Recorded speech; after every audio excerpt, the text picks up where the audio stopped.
"I'm trying to be nice here, old man," he growled through clenched teeth. "So, who are you? Someone who's been killed before? Or just some washed-up geezer picking fights for attention?" Then he scoffed as the man reached for his phone. "Who you callin'? The Pentagon? Or you think you're still stuck in the Cold War?" The whole diner laughed with him until the helicopters came, until the door opened and a military officer stepped inside, unannounced. One phone call, and the entire system froze in place. So, who do you think that man was? And if justice once stood with him, are you certain it will stand with you? Before the morning light had fully settled, the front glass door of the small diner on the main street chimed with a soft ting, signaling someone's arrival. Cold fluorescent light spread evenly across the faded gray tile floor, the worn-edged stainless steel tables and chairs, and the figure of the man who had just entered. Tall, dark-skinned, like polished ebony. He walked in without haste, quietly, as if retracing steps through a place he once knew, leaving no trace in the eyes of anyone watching. The clatter of forks and knives paused briefly before continuing in a slow rhythm. A few glances flicked up from the bar instinctively, then ducked back behind newspapers or steaming coffee mugs. This town wasn't exactly unwelcoming to strangers, but some faces and some skin tones, yet silence spread like a thin mist that hadn't yet lifted. The man chose a table near the window, where the outdoor light was soft enough to blur the scar that ran from beneath his left ear down to his collar. The scar was revealed as he removed his scarf, folded it neatly, and placed it on the chair beside him. On the table, he set down a dark brown leather bag, its zipper slightly scratched, though the brass handle gleamed as if freshly polished that morning. "Black coffee, thank you." His voice was deep, just audible, neither tired nor harsh. The young waitress hesitated. Standing behind the counter, still holding the pot, her eyes darted toward the manager, then back to the man. "I'm sorry, sir, black coffee?" "Yes."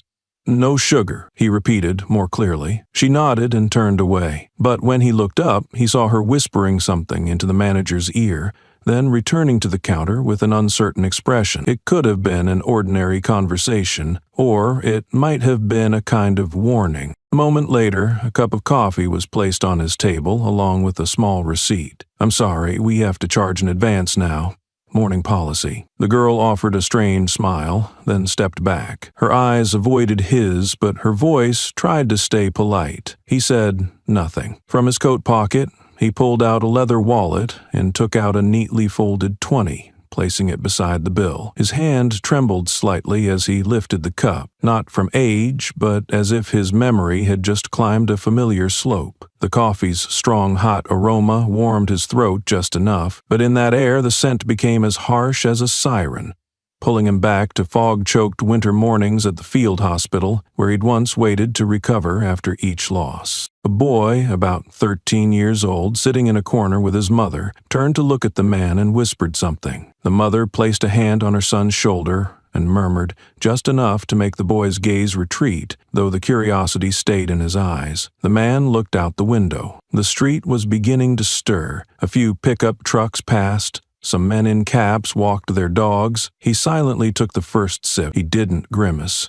didn't nod in approval. Coffee, at his age, wasn't a beverage. It was a habit to keep his breath steady, to check if he was still in the world of the living. Behind the counter, the waitress pulled out her phone, scrolled a bit, then slipped it away. The cook tilted his head toward the man and exchanged a few words with the manager. Everything normal, still carried on, but something in the air had started to tighten. The man didn't know, or didn't need to know, that a few minutes later that door would open again, and no one in the diner knew that today they would witness something far beyond what they believed possible. A man who didn't need to raise his voice to make the world around him shift. The scar on his neck stood out more clearly as he tilted his head slightly, finding a better way to breathe through the steam rising from the cup before him. It wasn't the kind of wound that came from accidents of ordinary life. The scar was long, deep,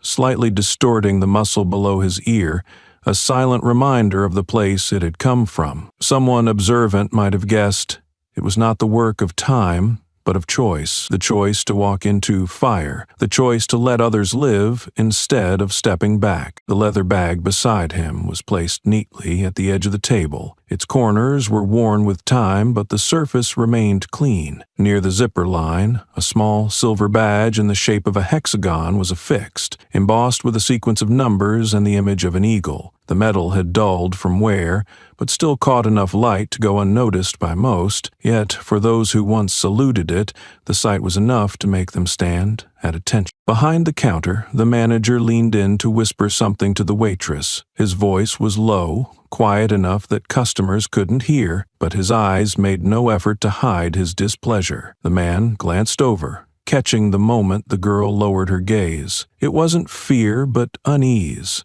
like someone caught between belief and denial, unsure what to trust. The bell above the glass door jingled again. 2 young men in police uniforms walked in, bringing with them a gust of cold air from the street. One laughed as he smacked his gloves lightly against his thigh, scanning the room before his eyes landed on the table by the window. He froze for half a second, then gave a low whistle. The other nudged him with an elbow and muttered something that made both of them burst into laughter. The man turned, his eyes briefly meeting theirs before drifting back to his coffee. No words were spoken, but the air shifted slightly. The boy sitting with his mother had stopped eating, his head now tilted toward the man alone at the table, then toward the officers. His face showed no emotion, only a faint expectancy, like a child who had seen something like this before and was now waiting to see how it would end this time. Outside the glass, sunlight had begun to slip through breaks in the clouds, but inside, the shadows of the 2 newcomers stretched long across the tile floor. The coffee in the cup hadn't fully cooled,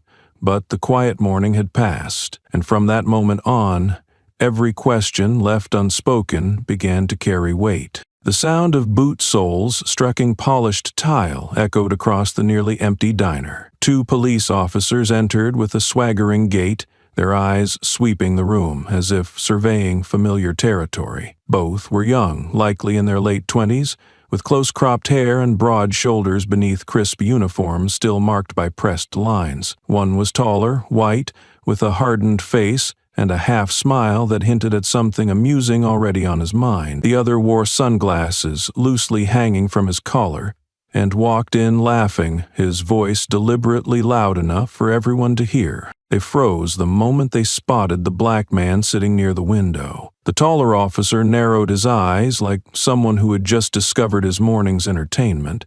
He nudged his partner and strode directly toward the man, his hands relaxed but ready to assert a power no one had invited. "Nice," he said, eyeing the coffee cup, then casually reached for the small spoon beside it. Without waiting for a reaction, he stirred the coffee slowly, glancing at the man. "Drinking it grown-up style, huh? Black, bold, no sweetener?" His partner burst out laughing, slapping the tabletop like it was the funniest line of the day. A few patrons flinched. An elderly man near the counter quickly paid his bill and left quietly. No one said a word. No one looked surprised. The man kept his gaze on his palm, resting lightly on the table's edge. His only movement was to lift his coffee cup gently, tilt it slightly, then set it down again in a new spot, away from the splash made by the officer's spoon. He spoke no words, but his face, still calm and unflinching, reflected something too familiar, too chilling. Not fear, recognition. What's with the attitude? The second officer tilted his head, searching for a reaction. "You think you're the kind of guy who gets to sit alone by the window?" He dragged a chair out and sat down as if this were a temporary game to pass the time. The other officer stood behind him, arms crossed, watching like a guard awaiting orders. Behind the counter, the waitress hesitated, stepping back slightly. She reached for her phone but didn't dare press the screen. The manager had already disappeared behind the kitchen door. "Where are you from?" the officer asked, not waiting for an answer. "Got ID? Or are you just mooching breakfast, hoping for a freebie?" This time the man looked up slowly. His eyes met those of the officer sitting across from him, not defiant, not challenging, but firm enough to set boundaries. That look made the officer's hand drift to his belt on instinct, like something unspoken had just shifted the balance of control. "Nobody taught you boys how to let someone eat breakfast in peace," the man said quietly, but each word landed clear and firm. Or do you need someone to intimidate so your uniform feels worth something? The room seemed to deflate, as though his voice had pulled the air from it. The officer standing behind shifted forward, but then froze when he saw the man place his hand on the edge of the leather bag beside him, softly, without opening it, without pulling anything out. For a few seconds nothing happened, but from that moment everyone in the diner understood the joke had turned real. And that silent gaze, along with the scar running down his neck, was not something these officers had been trained to handle. The man remained still, offering no reaction to the provocation or the violations unfolding before him. His eyes stared through the table, as if listening to a piece of music others weren't attuned enough to hear. The coffee in front of him continued to steam, thin wisps curling upward into the air. A quiet signal, unclear but undeniable. It was the only thing in the diner still holding the rhythm of a normal morning, and even that was now being pulled into the suffocating tension that spread with each passing minute. Across the counter, the young waitress hesitated mid-step, her hand still clutching the phone inside her apron pocket. But she didn't act on it. She looked around, seeking a sympathetic glance, but no one in the diner was willing to acknowledge her unease. A middle-aged man hurriedly pulled out his wallet to pay the bill, while the elderly couple in the corner buried their heads in a menu they had already read 3 times. A silent agreement was taking shape, not spoken, not looked at, not participated in. The diner's manager, who had earlier lingered behind the kitchen's glass door, had disappeared entirely. No footsteps, no apology, no sign of an intent to manage the situation. Only the ceiling lights continued to reflect on the tiled floor, bouncing back into the eyes of those determined not to be involved. Steam still rose steadily from the cup of coffee, but now it felt thick, heavy. In an air usually filled with the smells of fried eggs, toast, and bacon, something had shifted. The heat was no longer comforting. It had become a rough-edged memory, a scent the man had known well somewhere else. The scent of metal mixed with sweat, the scent of metal mixed with power. The officer remained seated, arms crossed, fingers tapping lightly on the tabletop. He said a few more things, trying to stretch out his control through words, but the confidence in his voice had waned. Maybe it was the man's silence that threw him off balance, because in his usual script the target was supposed to argue or bow down. The man behind him stepped back half a pace, eyes sweeping the room for something to anchor to. But all he saw were turned backs. Diners stared at their plates, but no one was chewing. The air felt like it was waiting for an impact to shatter everything. In the dim light above, the steam from the coffee cup looked like compressed war smoke, carrying old images, sand fields, barbed wire, eyes meeting through gun sights, and questions forever lodged in the chest. The man reached out and slowly wiped a splash of coffee from the rim of his cup with a napkin. That small motion made the officer across from him flinch. Suddenly, losing patience, he barked, "Who do you think you are?" But the question lacked the weight to break the deliberate rhythm the man was keeping. No one responded. No one in the diner stood up. No one took sides. No one objected. The silence had turned into intentional complicity. Every breath now felt as heavy as the hiss of bullets being packed back into the memory box the man carried inside. And then, as his gaze lifted, not toward the 2 officers, but out the window toward the sunlit street, everyone in the diner began to realize they were not simply witnessing a confrontation. They were standing at the edge of a mistake and choosing to remain still. The taller officer leaned forward, resting his elbows on the table as if trying to be friendly, but every motion carried an undertone of threat. He reached toward the edge of the leather bag beside the man and spoke with a voice that was half command, half condescension. "Open the bag. Just a quick check." No reason was given, no explanation offered. The words came out like a reflex, the kind born from past encounters where no one dared to say no. The man looked down at the bag. His fingers gently touched the handle, holding it as a quiet barrier to prevent things from going further than necessary. His eyes showed no defiance, no fear, only a calmness so cold it made the entire room aware this was not the first time he had heard such a demand, and not the first time he had declined. No, his voice was low but firm, leaving no room for negotiation. He didn't need to explain further. The refusal stood on its own. The officer burst out laughing, leaned back, then circled the table. He glanced at his water glass, lifted it and dropped it again as if weighing his next move. His breath grew shallow, and then, suddenly, with a sharp flick of his wrist, he hurled his arm across the table. A plate of food and a cup of coffee crashed to the floor, shards skittering against chair legs with a harsh, cracking noise. The burnt scent of coffee mixed with scrambled eggs and ham filled the room, turning the air rancid like something rotten inside a space that had been too clean. "Now you've got a reason to clean, don't you?" he said, eyes locked on the man. The man did not move. He sat still, eyes following the trail of spilled food on the floor, then lifting slowly to the one who caused it. There was no anger on his face, no pity either.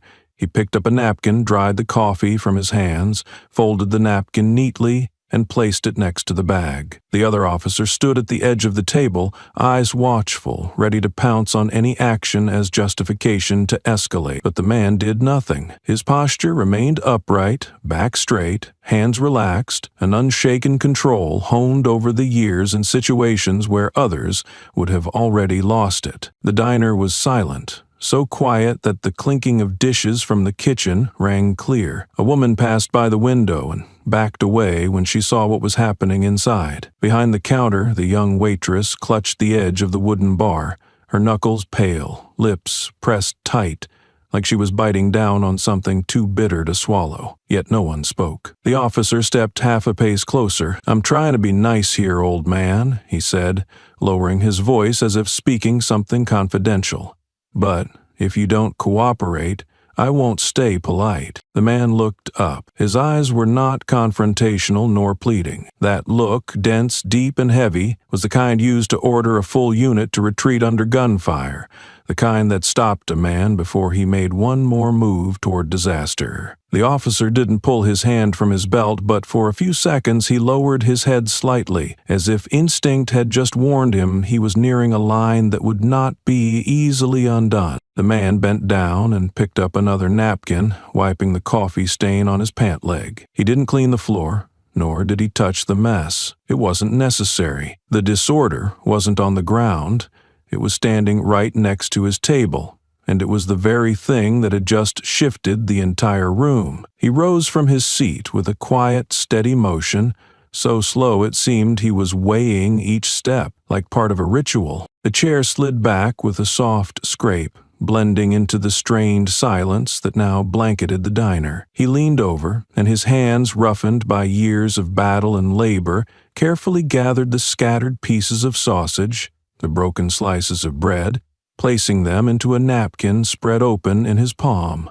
The coffee had already soaked into the floor, bleeding dark brown across the tiles, stretching from the foot of the table to the edge of the chair like a moldy wound across the worn-out grout. His fingers trembled slightly, partly from age, partly because these movements had never needed to be performed under the sharp eyes of others. Yet every motion carried precision, as if he were diffusing a mine, rather than picking up food thrown down on purpose. No one could hear him breathe, but every bend of his back, every time he braced his hand on his knee for balance, carried the heavy weight of something long imprisoned, the restraint of someone who would not grovel but was clear-eyed enough to know where the line must not be crossed. The officer behind him shifted slightly, heel twisting as if preparing to speak, but he stopped, not out of hesitation, but because something in the way the man stooped down drained his original thrill. The satisfaction of humiliating someone faltered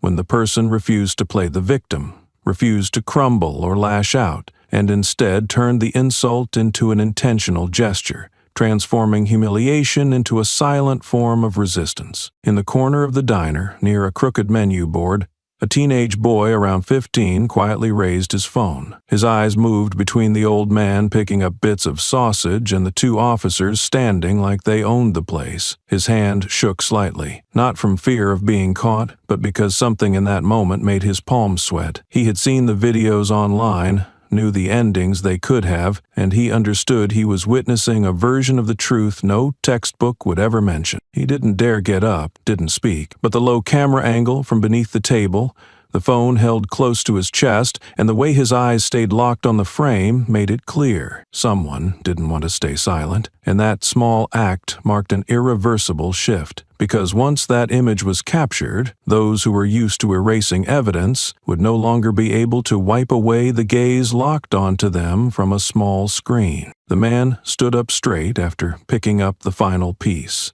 He folded the napkin, placed it at the edge of the table, then used his fingertip to pull the chair back into its original place. When his eyes glanced toward the teenager, just for a second, the boy thought the man gave a slight nod. Not in thanks, not in agreement, but in recognition that even with a single press of a button, someone had chosen to stay, while everyone else had chosen to turn away. The wooden chair jolted violently as the tall officer kicked it hard, his boot slamming into its leg.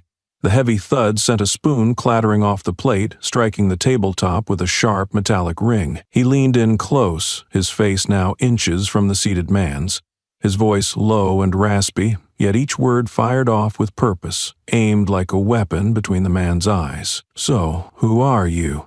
he growled. "Someone who's killed before, or just an old man picking fights to get attention?" The man gave no reply. He sat steady, breathing evenly, hands resting neatly on his lap, gaze unblinking. The question was not new. It had only been spoken, this time with a different voice, in a different room, by someone else who believed power came packaged with the right to insult. But this time, instead of remaining silent like before, the man raised a hand, unfastened a button on his coat, and pulled out a small silver-gray phone. Not a sleek smartphone, but a peculiar device, with tactile buttons and a screen that displayed characters in a military-grade format. No one spoke as he powered it on. His fingers moved deliberately across the keys, like someone typing out a memory known only to himself. A short list appeared on the screen. No names, no photos, only code identifiers. Sierra on, Echo Silver, Alpha Kilo. He paused on a line, then, as if confirming something within, pressed the call button and raised the device to his ear. "Echo Silver, Priority Alpha." His voice was steady, composed, unmistakable. The pronunciation was clean, not needing repetition or explanation. The officer behind him flinched slightly. He glanced at his partner, eyes flicking toward the phone, then toward the counter as if searching for someone else to anchor his understanding. But no one there could explain what had just happened. The code wasn't anything civilians would use, and the man's tone didn't sound like a plea, it sounded like a protocol, cold and precise. Something drilled long ago into a man who once wore a uniform. The taller officer stepped back half a pace, trying to cover a flicker of uncertainty with a short burst of laughter. "Who was that? Department of Defense? Or is the CIA on their way now?" He raised his voice a little too much, trying to drown out the slip in confidence. The man said nothing. The phone remained to his ear. His gaze no longer acknowledged either of them. Instead, he looked out the window, where the sky had begun to split with a narrow band of light. Morning was still unfolding, but on a different tempo now. One he alone had just recalibrated with a single code. The teenager, still holding his phone, tapped to stop the recording, only to switch cameras. This time, he filmed the two officers frozen before a man who had never raised his voice, and he knew this clip would need no soundtrack, no narration. What held attention was not conflict, but what lived behind that calm stare, the thing that made the entire room suddenly realize they had crossed a line with someone who should never have been questioned. At the front of the diner, a woman pulled over, stepped onto the curb, and opened her trunk. The jacket she wore had an unfamiliar emblem embroidered on the right shoulder, and as she began to cross the street, no one inside the diner cared anymore about cold meals or spilled coffee. Every pair of eyes turned to the door,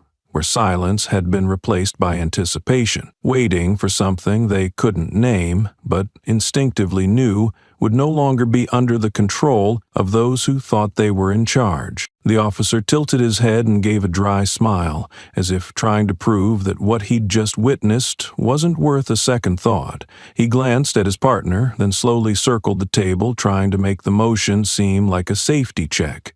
But his eyes gave away a clearer message of mockery than any gesture. "Who'd you call? The Pentagon?" he said, tone flat and sour, laced with sarcasm, like he wanted to turn the entire diner into part of his private joke. "Or do you think you're still in the war?" The man kept the phone to his ear, his gaze fixed outside. He didn't look at him, didn't answer. His eyes seemed locked onto a point far beyond the diner's wall, as if calculating something no one else could comprehend. His hand remained steady, fingers slightly curled, resting lightly against the phone. Nothing on his face moved, but the silence he held began to weigh down the room. The clinking of cutlery in the back stopped. The espresso machine still ran, but its hum now seemed distant. The second officer said nothing, but shifted his stance, no longer leaning back casually, his feet squared up like bracing for orders. The confidence from earlier had been replaced with a type of alertness even he couldn't explain. There was something in the cadence of the code the man had spoken, in the fact that he hadn't raised his voice, that unsettled them both. He wasn't bluffing.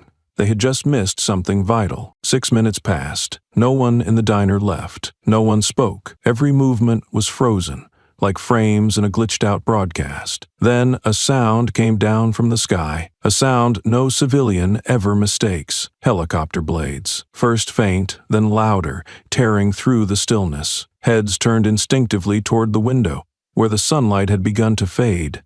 Dust from the diner's awning lifted into the air, smacking against the glass. A black SUV blocked both lanes of traffic. Its door opened.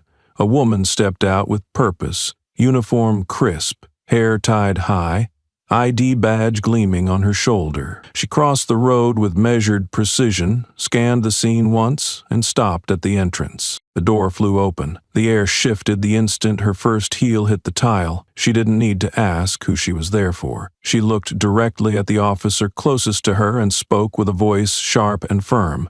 "Take your hands off him. Now." The last two words needed no emphasis. They landed like commands built never to be repeated. No one laughed anymore. The one who had kicked the man's chair now lifted his hands from his belt, eyes darting around for something to latch onto. But everything had already slipped from his grasp. This was no longer a small-town show of dominance. The man set the phone down on the table. He didn't speak to the woman who had arrived, but their eyes met for a few seconds. Without protocol, without admiration, just recognition that a call had been heard, that which was needed to come had arrived on time. Behind the officer, more figures appeared, moving with intent, wearing earpieces and communication gear. The town sheriff had yet to arrive, but by now his absence didn't matter. The balance inside the diner had shifted, and everyone who had once believed they controlled the tone of the room was now backing toward the wall, afraid to be pulled into something they no longer understood. The officer walked straight to the table by the window where the man still sat, his phone face down in a leather bag resting by his chair. Her eyes locked immediately onto the officer who had kicked the chair earlier. She didn't ask questions, didn't need introductions. She had already identified who required protection and who had crossed the line. From her breast pocket, she drew out an ID card, folded, black leather with a metallic edge. She opened it mid-air, at eye level with the two officers. The silver eagle spread its wings above the embossed words, United States Department of Defense, Strategic Command Clearance. The number beneath the badge required no explanation. Anyone who had undergone interagency tactical training knew what it meant, a clearance level not bound to standard rank. "He mused to command strategic operations," she said,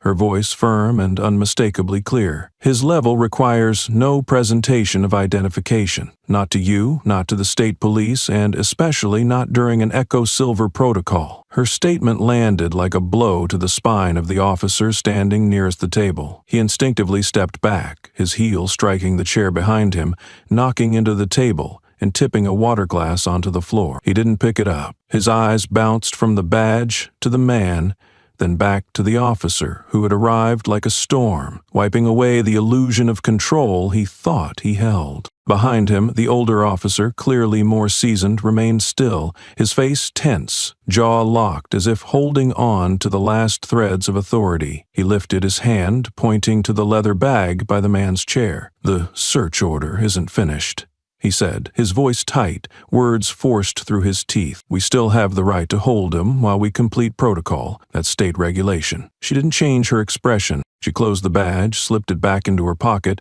and looked directly at him. Without lowering her voice, without threat, she said, "The warrant you're referring to does not apply to individuals under strategic protection, and in all cases where Echo Silver is active, full authority reverts to the Pentagon, including whether you're even permitted to remain standing here." Her words closed like a statement of fact, requiring no citation. A plainclothes agent behind her stepped forward and handed her a slim electronic tablet. She glanced at the display, then placed it firmly on the table in front of the senior officer. "This is the jurisdictional transfer document. It carries confirmation from Regional Command 4. No red stamp was needed, no copies required. Its presence alone was sufficient." The officer swallowed, throat dry. Before he could read past the first line, one of the agents with her moved forward to assess the distance between the parties. No one touched anyone. But the atmosphere had changed. This was no longer an administrative check. It was a retrieval of power. The older man remained seated, his gaze resting calmly on the space beyond the glass. From the beginning, he had said nothing, never interrupted,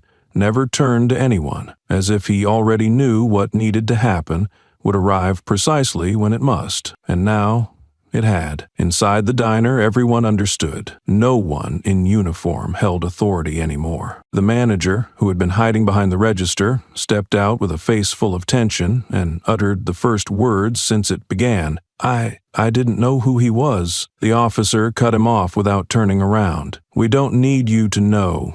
We just need you to step aside." And just like that, those who thought they were in control became unwilling spectators to a reality far beyond their grasp. Every excuse, every warrant, every explanation dissolved beneath the weight of a man who needed to prove nothing, and a system that had just unmasked itself. The man didn't look at the document on the table. He didn't turn to the officer who had just extinguished the very notion of patrol authority. Instead, he shifted his eyes to the oldest officer in the room, the one who had insisted on unfinished procedure like a final excuse to cling to ground already lost. The physical distance between them was small, but the space it created felt endless. One stood rigid, his face flushed with suppressed anger. The other sat back, spine against the chair, gaze honed by years in conflict. Not sharp to threaten, not soft to soothe. In that gaze there was only truth. "I once defended your rights,"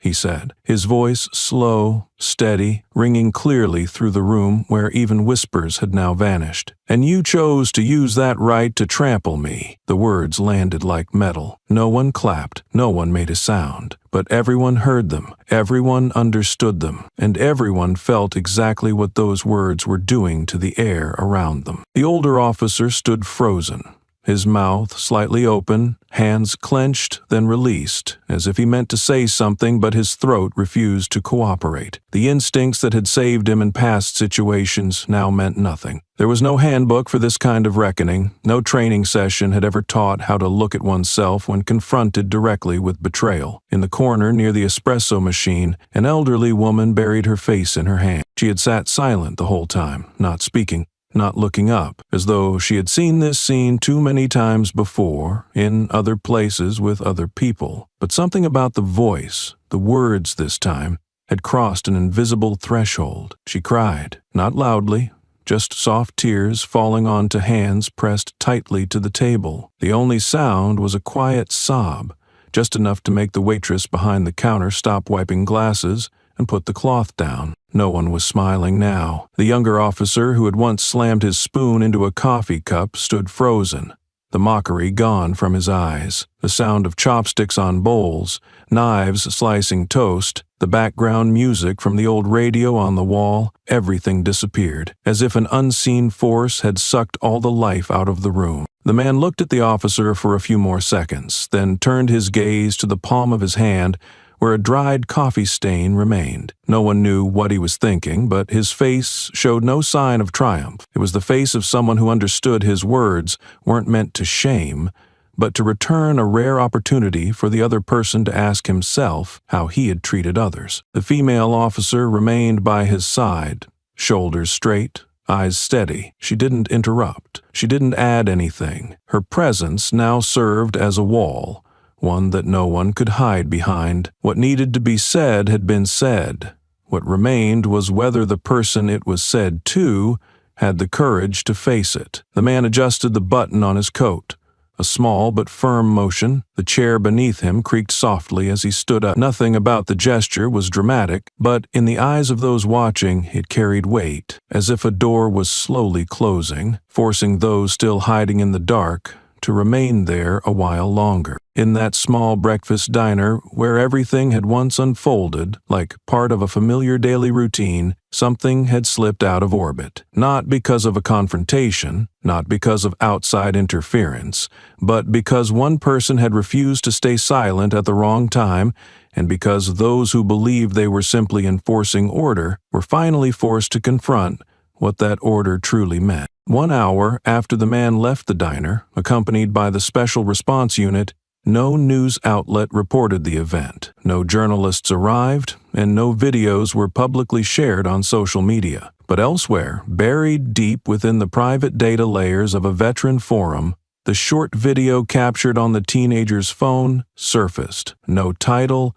no caption, just a 10-minute file capturing the breathless silence of a southern diner, where order had been reversed with a phone call and a stare. The video had no music, no color grading, a slightly tilted frame, and average quality. But every footstep, every mocking word, every clink of a spoon against the coffee cup, every silence pulled tight like a wire about to snap, each detail was captured with clarity, enough for anyone who had ever worn a uniform to understand without needing it explained. Within 3 hours, the video had spread across private groups on platforms reserved for veterans. It wasn't shared via public links, but through direct attachments passed among users, whose friend lists rarely exceeded 3 digits, often accompanied by a single-line message, "Watch closely." Beneath the video, among brief comments like, "Met him once in Kandahar," or "Never seen silence hit that hard," one pinned response stood out. The user had no name,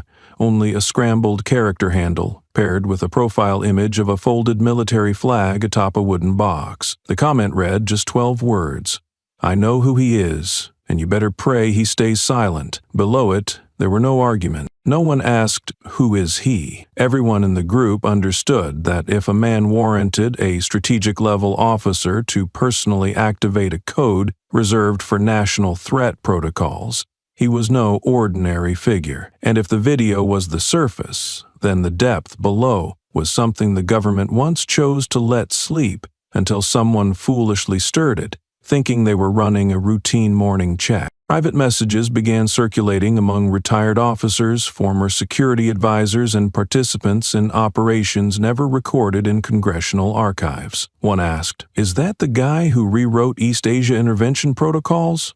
Another replied with 2 words, "Much more." A state-level veteran council requested an emergency session, not to vote on anything, but to verify whether the event had truly occurred. The forum's admin, a former logistics officer no longer in public service, posted an update. "No one confirms, no one denies. From now on, any access to him requires dual encryption and triple-party verification." The video's spread began to slow, not due to suppression, but because those holding it understood this wasn't content meant to go viral. It was a warning for internal eyes only, a record of the moment a system presumed asleep was being reawakened, not by protest or violence, but by the quiet presence of a man who once held the keys to national coordination and now had chosen to make one call, then sit still and wait for the world to correct itself. The question was no longer what happened in that diner, but rather, who ever thought they could corner a man like that without paying for it? And those who once stood guard for their country were now turning back to look at the very system they had served, to ask aloud the thing no one had yet dared to speak. Who did we let hold power without realizing the man across the table once held their lives in his hand? An emergency meeting was called the next morning. With no prior notice, no delay, the message sent to relevant units contained only 5 words: Echo Silver Protocol in motion. No explanation was needed. Just seeing the code was enough for anyone who had served in federal command to understand. Something unexpected had been triggered, and this time it wasn't a drill. On the 12th floor of the Pentagon, inside a soundproof conference room surrounded by strategic maps, the first 5 people present were all former operatives assigned to protect the joint tactical systems in the post-war period. No one spoke for the first 10 minutes. The name of the man in the video didn't appear in any public records.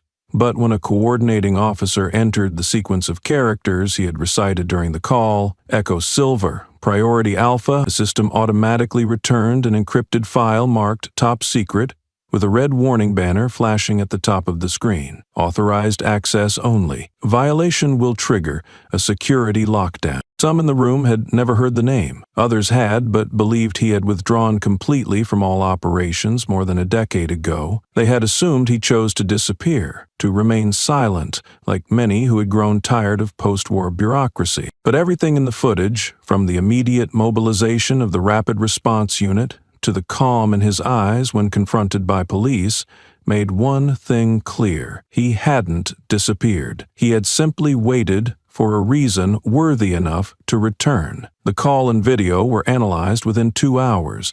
The incident report confirmed. No law was broken, no aggression shown, no threats made. Everything was contained, controlled, and so precise that a senior strategy analyst said aloud, "This isn't a personal reaction. This is a designed deterrent." By noon that same day, an order was signed to reactivate the Joint Response Unit. This was the team once tasked with protecting strategic individuals and assets during power transitions or internal crises. The unit had not been activated in peacetime for over 20 years. Its members were scattered across the states, working part-time or retired, but within 4 hours, all received direct instructions to report back to Tier 1 security positions. Internal communication protocols were also reinstated. Any news mentioning him even indirectly was placed under internal review, not to suppress, but to assess the potential impact if the public learned who the man in the video truly was. A single line of guidance was shared across federal leadership channels. All interactions with Subject X must maintain strategic containment posture. Avoid triggering media confrontation. No one in the meeting brought up disciplinary or legal measures. The thought wasn't even voiced. They all knew if he had ever wanted to harm the system, he had dozens of chances.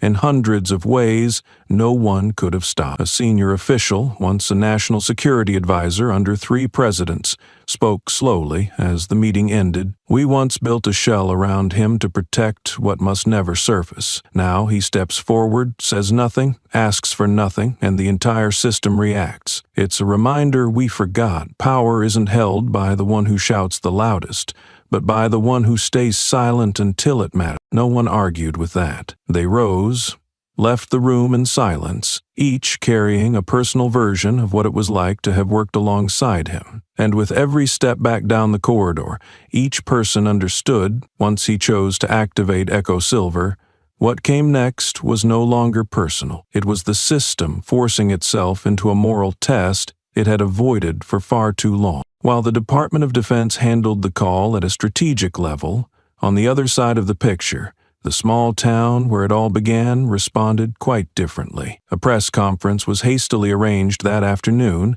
led by Police Chief Marvin Lott, once regarded as the symbol of local order. He stepped up to the podium alongside the 2 officers featured in the video, his voice cold and rigid, as if reading from a script written years ago. "We're facing a wave of unverified information. What happened at the diner is being exaggerated. According to the preliminary report from the on-site unit, the man refused to cooperate when asked to have his bag checked.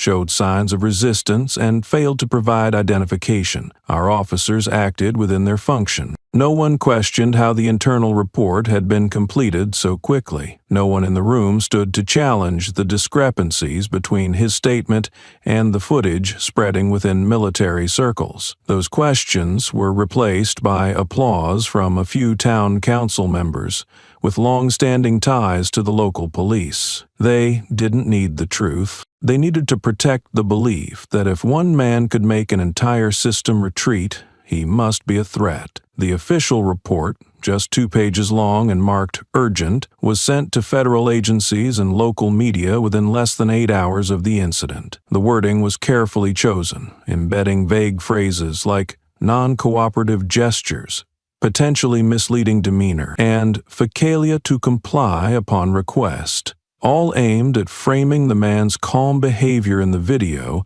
as defiance against authority. However, a young staffer in the police department's documentation unit, recently transferred and with less than 2 years on the job, noticed something wrong. In the original draft saved in the system, the description of the man's behavior read, "Remained seated, did not engage in any action or speech posing a threat." This line was deleted in the final submission and replaced with "refused to cooperate." The staffer didn't react immediately. She saved the original draft to her drive and sent a copy to the confidential inbox of the Federal Office of Internal Conduct Review with a note. Content of report was altered.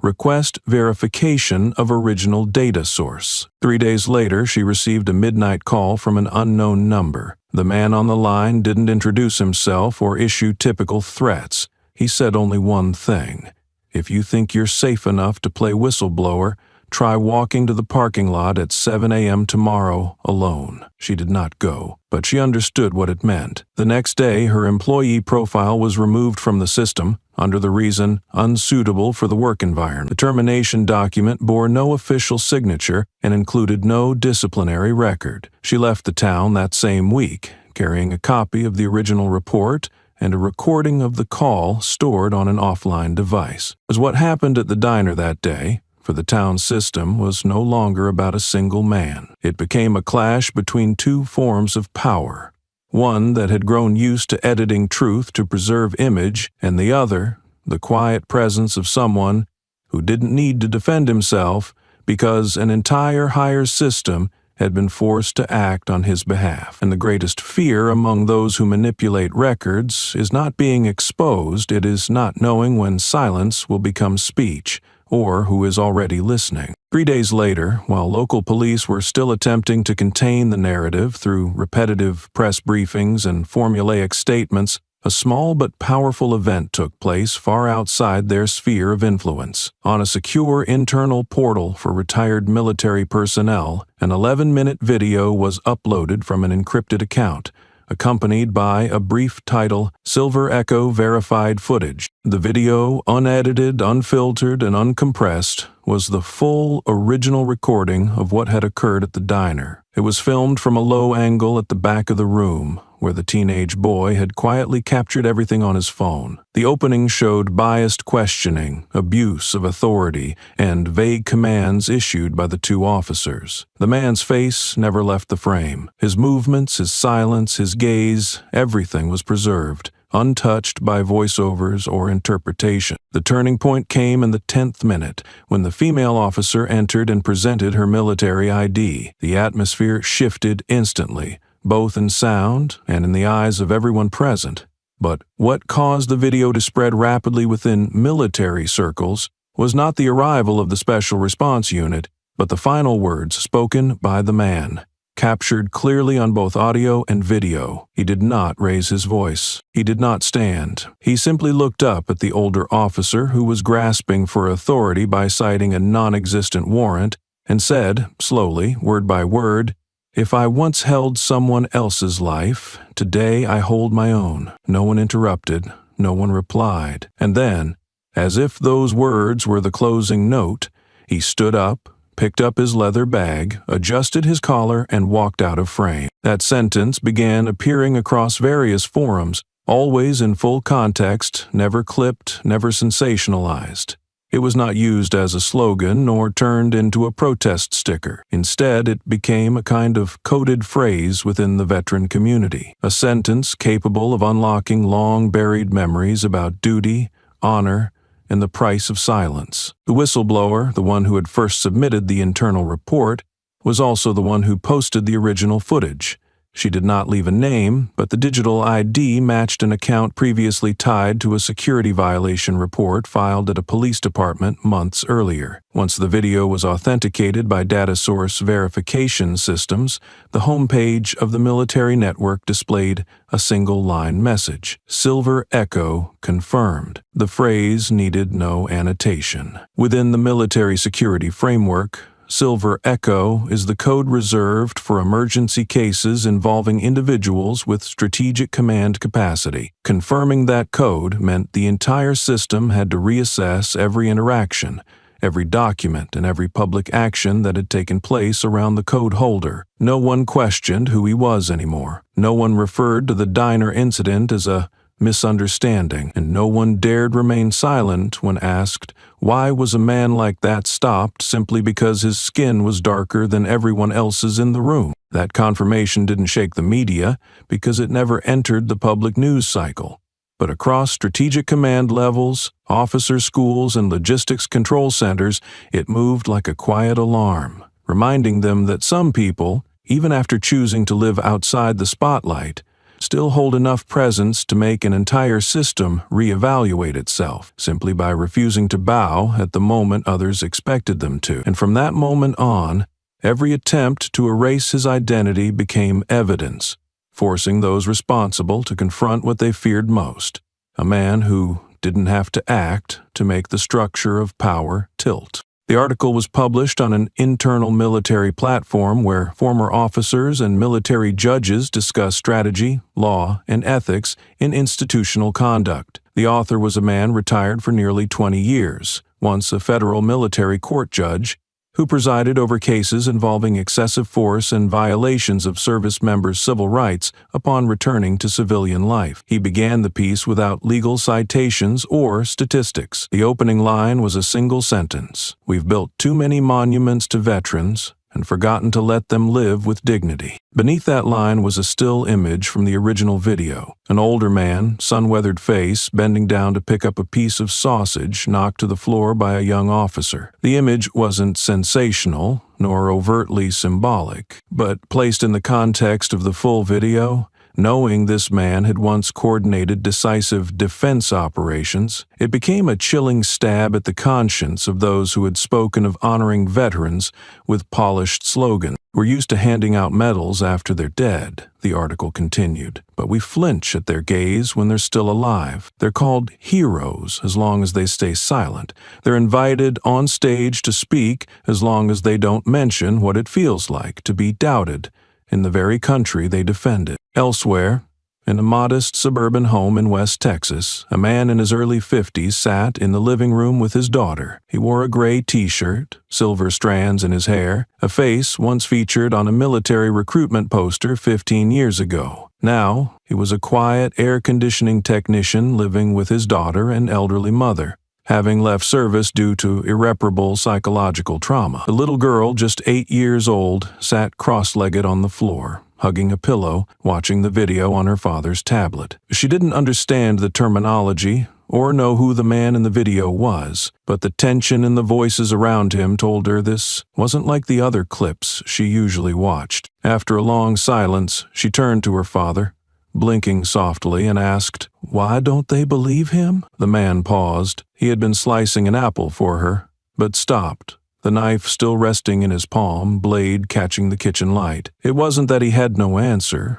He had too many, and none felt gentle enough for a child. He swallowed the lump rising in his throat, set the knife down, then sat beside her, hands resting on his knees as if holding something back from deep within. He repeated the question in his mind. Why don't they believe him? Was it because he wasn't in uniform? Because he wasn't wearing a dog tag? Because his skin made them doubt him before he ever spoke? Or was it because the system had grown used to measuring a person's worth by the volume of their explanation rather than the weight of their silence? He looked at her, offering a faint smile, and said in a voice barely above a whisper, "Sometimes the people they fear most are the ones who don't need to speak loudly to be believed." The girl nodded, as if she understood or simply accepted the answer the way children often do, but her eyes stayed on the screen, and he knew when she went to school tomorrow, she would remember the image of a man sitting in a diner, insulted but never losing his dignity. And maybe,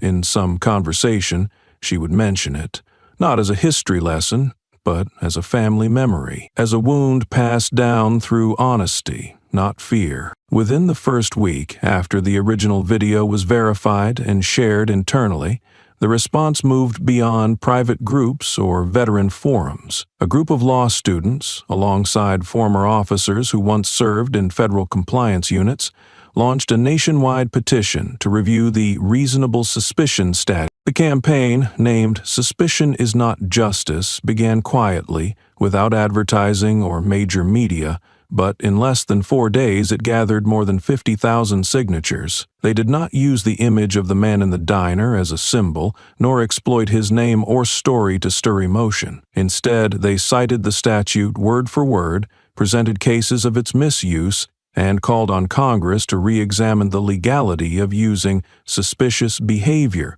as a pretext for stopping law-abiding citizens. On specialized platforms, veteran attorneys began reopening civil cases, previously dismissed for lack of clear constitutional violation. They found a pattern. Most individuals who had been stopped, detained, or humiliated in public carried no real threat.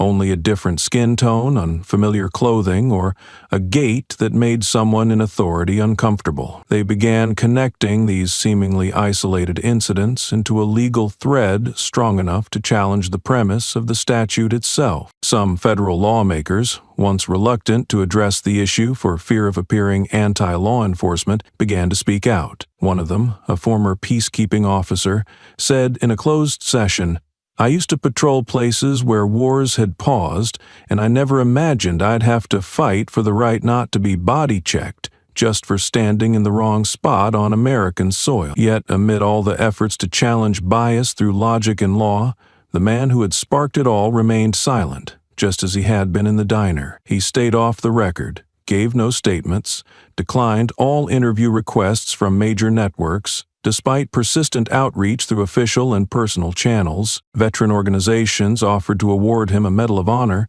Some politicians proposed a private recognition ceremony with Pentagon representatives in attendance, but he never responded. A former strategic liaison officer who once served under him put it plainly when asked, "He didn't do it for praise. And he doesn't need us to repaint what should have been preserved from the start, the right to be respected without having to explain a thing." His retreat carried no bitterness or outrage. It felt like a way to preserve dignity, as if what he needed to do had been completed with one look, one call, and one sentence. Nothing more. And now, as the public reckoned, as the system was pushed to choose between what was right and what was familiar, he chose not to participate. He let the system decide if it was mature enough to move beyond the habit of judging others by instinct and bias. While others spoke for him, wrote for him, demanded justice on his behalf, he stepped away from the center, leaving no trace, just as he had entered, in silence heavy enough to shift everything around him. And that very retreat, quiet but unwavering, made every gaze sharper than ever. Truth doesn't need repeating when it has already arrived, strong enough to force others to face themselves. The internal hearing was held in a closed conference room inside the Capitol. On the table lay thick stacks of documents, most stamped with the label Confidential Defense Oversight Committee. Each attendee had been provided a full report of the diner incident, along with post-event analyses from the Department of Defense, legal advisors, and the coalition of veterans now leading the push to amend the reasonable suspicion doctrine. There were no cameras, no journalists, but the tension in the room surpassed that of any public inquiry in recent years. Everyone understood this was no longer about a single abuse of power. This was the collision of two tiers of authority that had never before been questioned at once: local law enforcement and the federal protection protocols for strategic personnel. The chair of the session, a senior congressman and former Navy officer, opened with a slow, deliberate tone.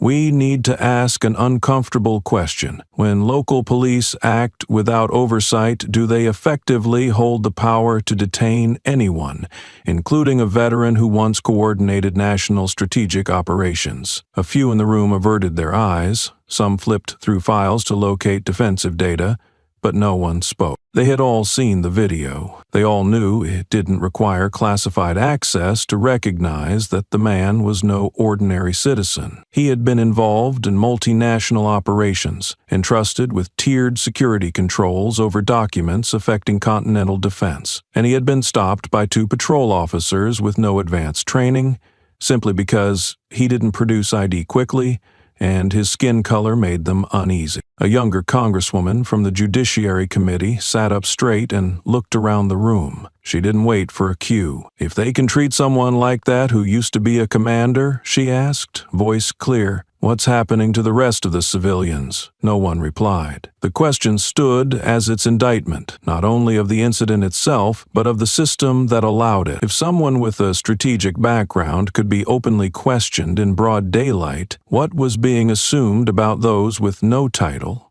no shield, and no network? A congressional aide entered the room and placed a new report from the Department of Veterans Affairs on the table. The report recorded a near doubling of complaints from veterans involving discrimination, arbitrary checks, or biased treatment in the past 6 months, especially in areas with high enforcement but weak oversight. Of those cases, 80% involved victims of color. The chair said nothing further. He placed his hand on the file before him, surveyed the room, and paused on the federal law enforcement representative. "We have to redefine boundaries. Does wearing a uniform and carrying a gun automatically grant the authority to decide who cooperates, who is dangerous, and who deserves to be heard? And if not," he paused, "then why have all violations so far been buried under the label of procedure?" From the back row, a defense advisor whispered to a colleague, "This isn't about a single event. It's about whether we dare to lift the dust that settled on professional ethics." No immediate decisions followed the hearing, but in smaller breakout meetings afterward, discussions began in earnest about restructuring the balance of authority between federal and local levels when dealing with individuals who had held strategic roles. No one uses the term exceptional case anymore. Everyone understood the issue wasn't about a man. It was about the conditions that allowed someone once called a life protector to be interrogated over breakfast without anyone stopping to ask, why has that become normal? And when the questions could no longer be avoided, the system, slow as it was forced to shift. Not because someone demanded it, but, if it didn't, the last remaining belief in its ability to correct itself would become the final thing this society had left to lose. Immediately after the congressional hearing, the wave of response didn't stop at political statements or legal reform proposals. It spread back to the local level, where everything had started. At the steps of the town hall, people gathered early in the morning, without banners, without chants, but each holding a copy of some record. Sometimes an old complaint, sometimes just a rejected report from years before. An independent oversight committee dispatched from the Federal Inspector General's office began reviewing all misconduct filings related to coercion, discrimination, or arrest violations within the past 3 years. Reports previously shelved as lacking investigative bases were reopened, this time through digitized systems and behavioral pattern analysis. Among hundreds of entries, several raised concerns. Same locations, same tactics, and notably, the same names as the 2 officers in the video. Each dismissed account, every ignored testimony was now examined under a different light. A black woman, once stopped while driving her child to the hospital and detained long enough to risk the child's safety, was contacted again to verify her statement. A young man who had been ordered to face down on the sidewalk for uncooperative eye contact received an invitation from federal investigators. As internal platforms began leaking details, Police Chief Marvin Lott, who had previously defended the 2 officers, stating, "All actions followed proper protocol," submitted his resignation. No press conference, no farewell.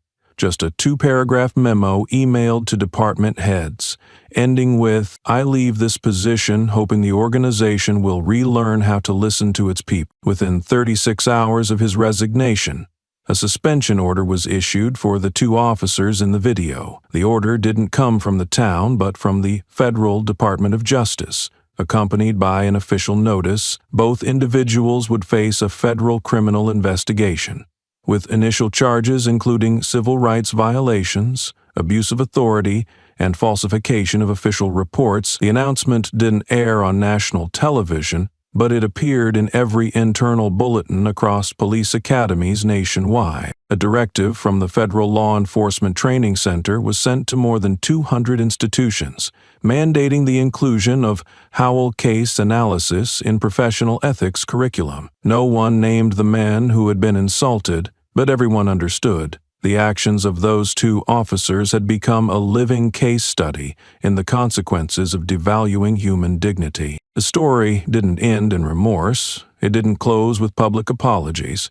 but it began something new, a process in which, for the first time, those behind the procedures were forced to revisit every step they had once approved, every stamp they'd placed on documents they never fully read, and when the dust from habitual indifference was cleared away, something became unmistakably clear. Systems don't collapse from wrongdoing. They collapse when no one dares to correct the wrong. This time, someone had stepped forward to stop that collapse, not through outrage or rallying cries, but through the simplest act, staying silent at the right moment and letting the truth speak on its own. And that was enough to force an entire town to reconsider what they had once called standard procedure. That afternoon, the sky hung gray like an old blanket draped across the distant hills. A gentle breeze moved through rows of small flags lining the gravel path that led into the military cemetery, where headstones stood in perfect rows, silent among the neatly trimmed grass. There were no bagpipes, no honors ceremony, no cameras. Only one figure moved quietly among the names and years buried deep beneath the earth. The man stopped in front of a small headstone with no name, only a serial number etched into the gray stone. To outsiders it meant nothing, but to him it brought back a face, a voice, a hand that once pulled comrades from a trench during a rainstorm without waiting for orders. The person buried there had no official funeral, no flag-draped coffin, and to this day no one has come looking. But he remembered, and he had returned, not out of duty but for a debt still unpaid in the way it should have been. He reached into his coat pocket and removed a small item wrapped carefully in soft fabric. The cloth was frayed, once part of an old uniform, now folded like a personal ritual. From inside, he took out a silver badge, hexagonal in shape, its edges worn, its center dulled with time. It was the badge that had traveled with him through conflict zones, that had rested in his chest pocket through years of strategic command, and which he had carried into the diner that final morning when 2 officers thought they could decide the value of a man with a single glance. He bent down and placed the badge at the edge of the headstone, between 2 trimmed blades of wild grass. There were no flowers, no letters. He left only a quiet sentence, just loud enough for the wind to carry. "We all deserve to be remembered, even if no one carves our names." His posture was calm, his back still straight as it had been the last time he stepped out of a strategy meeting 15 years earlier. Though he had stepped away from the public eye, he had never abandoned the principles he once defended. But he no longer expected the system to correct itself through speeches. He knew that change, if it came, would begin when people remembered what they had tried to forget, when someone sat by an unnamed grave, not for duty or glory, but for respect. In the distance, a woman in plain clothes stood outside the iron fence, holding her hat in her hands. She didn't step into his space but remained still, as if guarding a silence she knew was sacred. She had once served under his command, and now worked as a policy advisor for an independent agency. She understood he wasn't there to witness change, nor to have his silence validated as a contribution. He came for something more personal, to keep a promise to someone long gone and return a piece of memory to where it belonged. As he walked away, his steps slow and steady. The silver badge remained untouched on the cold stone. The grass shifted lightly in the wind, covering part of its edge, as if to shield it from public gaze. No one else came afterward. No one picked it up, because the only one who had the right to remove it had already left it behind, as a quiet assertion that to be remembered isn't always to have a name etched in stone, but to have someone return, even just once, to lay down a symbol that once meant more than any rank, the belief in what is right. As he turned from the nameless grave, his long coat moved gently in the evening breeze, soft like the shadow of a late autumn tree. On the gravel path leading out of the cemetery, a young officer appeared from a side trail, walking quickly but not rushing, with the careful respect of someone approaching a figure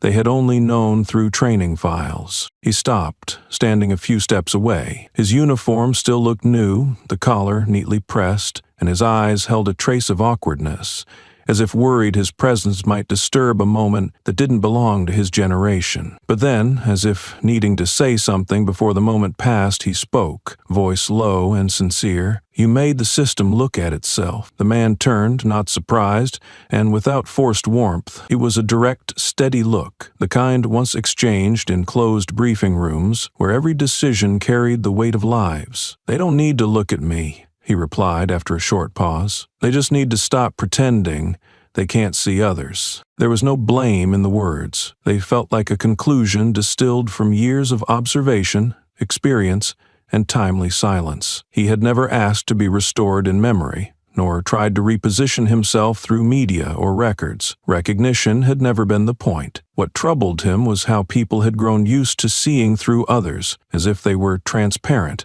without depth, without the right to exist without judgment. The young officer stood still, hands placed neatly behind his back. He had read the files, knew the rank, the assignments, even the operations never named in press briefings. But this was the first time he saw the man in person, and the first time he understood why sometimes the quiet presence of one person could force an entire system to change course. "I used to think," he continued, "but to change a system you had to shake it hard, make it rattle. But maybe you proved the opposite." The man smiled faintly, a thin, brief smile, but one that carried the quiet weight of wind passing through an old metal gate. Not loud, but never forgotten. "If you want something to rattle," he said, "sometimes you just have to stand still long enough." A group of cadets was gathered in the distance, part of a guided tour through the training cemetery. They moved in rows, led by a young female instructor in civilian clothes holding a briefing folder. None of them noticed him. They passed rows of numbered markers without stopping. Only the young officer knew they had just walked past one of the places few questioned, but perhaps held more answers than most. The man gave a slight nod as if to someone who understood what needed no explanation, then continued walking,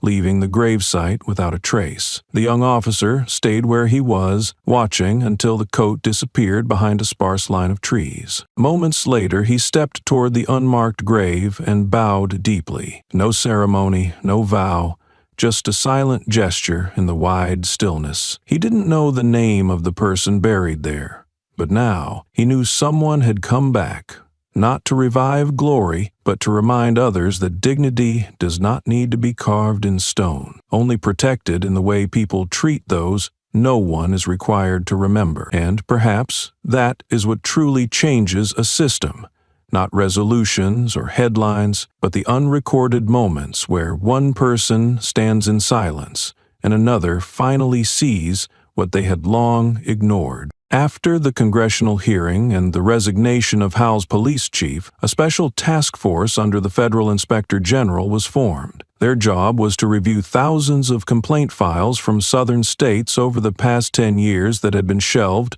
or dismissed due to lack of legal basis, no serious harm, or failure to meet internal investigation criteria. The data was filtered by complainant's identity, age, race, military service, social status, and timing. Of over 8,000 unresolved cases, more than 60% involved veterans, mostly men of color, who served in combat units from the Gulf War to Afghanistan. The internal report revealed troubling patterns: complaints about rough body searches, refusal to accept civilian IDs, and officers' sarcastic attitudes when learning the detainee was a veteran. Some files contained only a line stating the man claimed to be an officer, no proof. A records officer with 25 years' experience admitted, "We treated it as no big deal because they didn't resist." His words were a confession of a systemic habit where cases without lawyers or media attention were ignored, especially when complainants were calm and made no demands. A female investigator, a former law student, noted repeated phrases like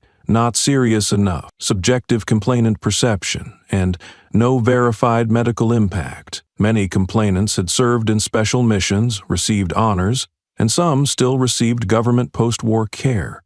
Presenting the report to the Department of Justice, a policy advisor said, "We've created a cycle where those who protected the nation are not protected by their system." One reopened file was for Marcus L. Haynes, a former Special Forces communications soldier who was harshly searched for carrying an inappropriate military bag, and whose complaint was dismissed for lack of urgency. 10 years later, his death from heart complications was linked in medical records to prolonged stress caused by being ignored by local authorities. This is no longer just the story of a man insulted in a diner. It has become the key unlocking an entire room filled with forgotten voices, not because they were weak, but because they didn't cause enough trouble to compel people to listen. Now, as the system can no longer turn away, each red-marked file is being rewritten, this time illuminated by an irreversible awareness. The more files reopened, the more facts uncovered from beneath layers of old reports,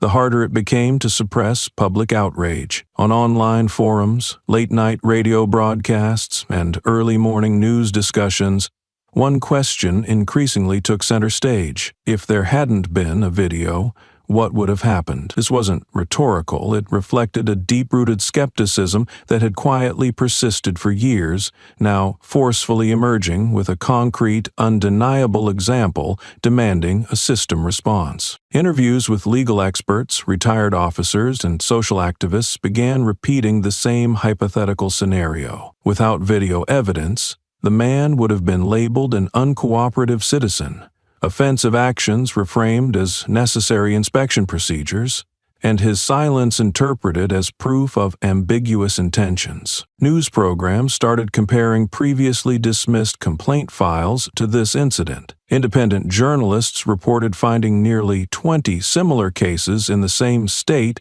within the past 4 years, all concluding silently due to system inertia and claimant exhaustion. The existence of a video, even shaky and taken from a hidden corner, altered the entire dynamic. Yet what captivated public attention wasn't the video's visuals. It was that the man in the video never spoke an accusatory word. He didn't shout, didn't demand vindication, didn't escalate tensions. What haunted viewers was precisely his silence, his suffocating composure, as though fully aware of what was unfolding, yet deliberately choosing not to break it, letting the absurdity reveal itself. From major news outlets to specialized magazines, one phrase echoed repeatedly, transcending the personal context to touch the deeper layers of social conscience. His silence wasn't meaningless. It forced all other noises to examine themselves. The statement first appeared in a column by a veteran journalist who had covered congressional hearings for 2 decades.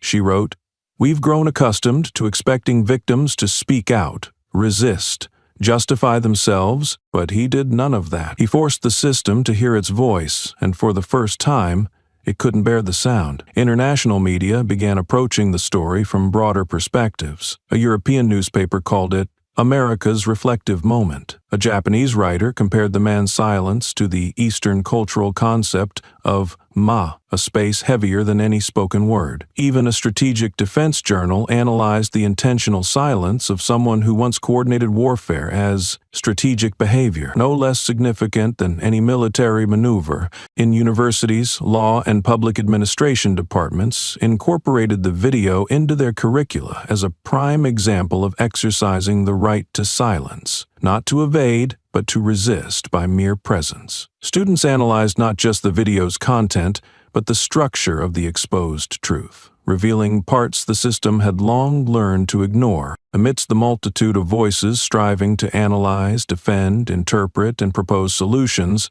the one person still silent was the man himself. Precisely because of this, people found themselves drawn deeper into his story, not because he said anything new, but because he did what few dared, stepped beyond outrage and allowed silence to become the sole mirror, forcing the entire system to face itself through no one else, requiring no one else, and leaving no escape. An article appeared in a specialized journal on social psychology and community behavior, among academic studies on trauma response, crime, and psychological recovery. Its simple title read, "The harm of abuse of power is more than physical injury." The author was a psychoanalyst who had worked with veterans in rehabilitation centers, spending over 20 years observing and documenting the psychological aftermath when power is misused. In the article, she did not conventionally address the Howell incident. She did not analyze the video or quote witnesses. Instead, she focused directly on the event's core. Abuse of power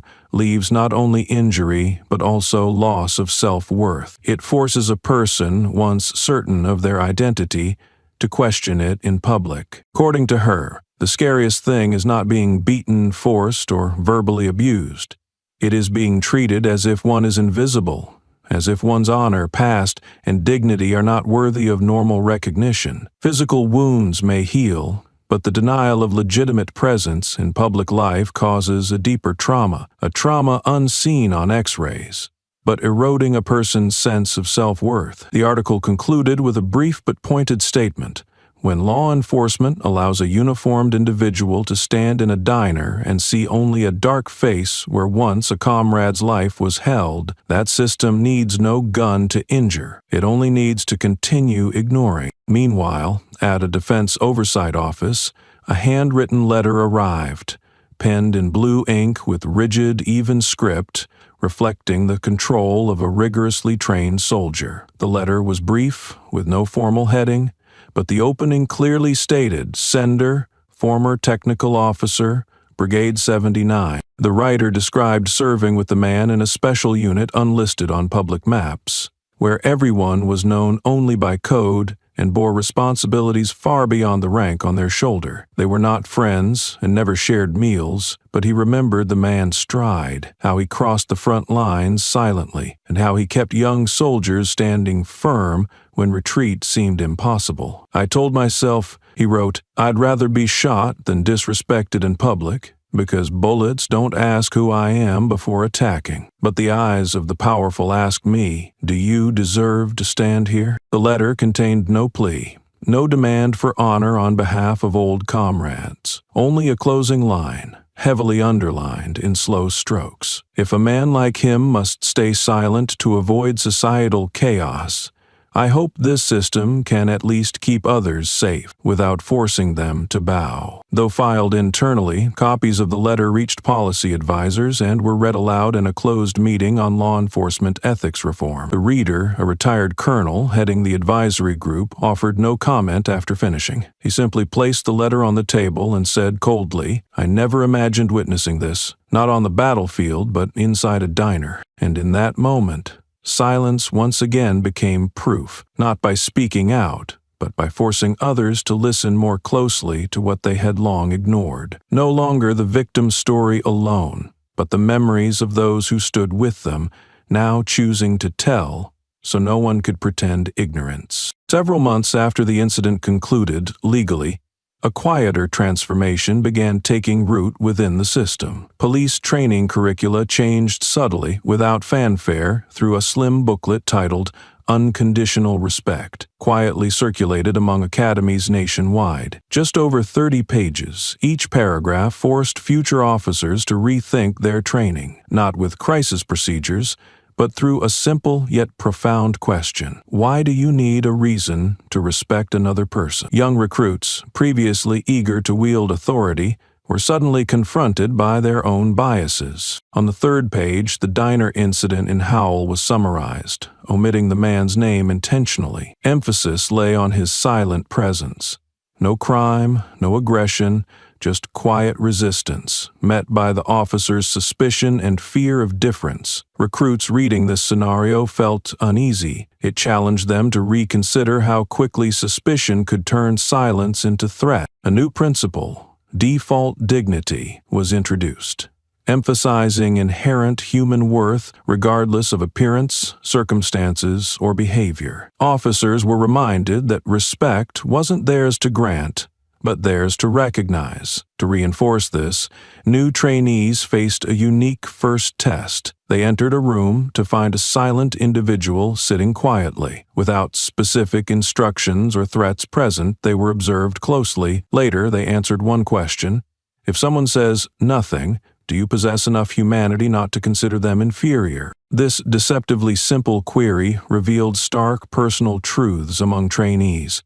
Some gave carefully reasoned answers, while others sat quietly, internally confronting their own biases for perhaps the first time. One trainee candidly admitted, "I'm not sure I ever considered someone deserving of respect before they spoke." This document wasn't designed to instantly correct past mistakes or overhaul the entire system overnight, but rather to initiate a critical internal dialogue. No one knew if the man from the diner was aware of this new training or had ever read the document.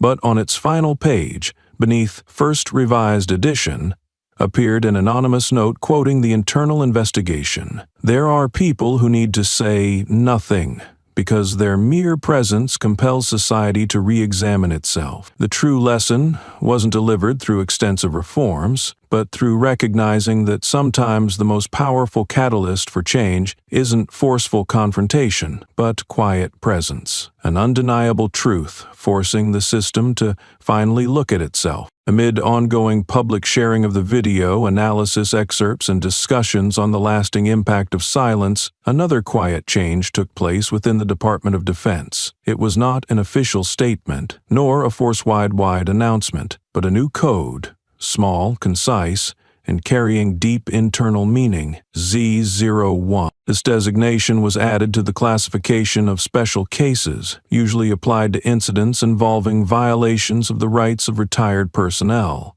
The S stood for Strategic Veteran, a veteran with a strategic rank or who had served in special operations.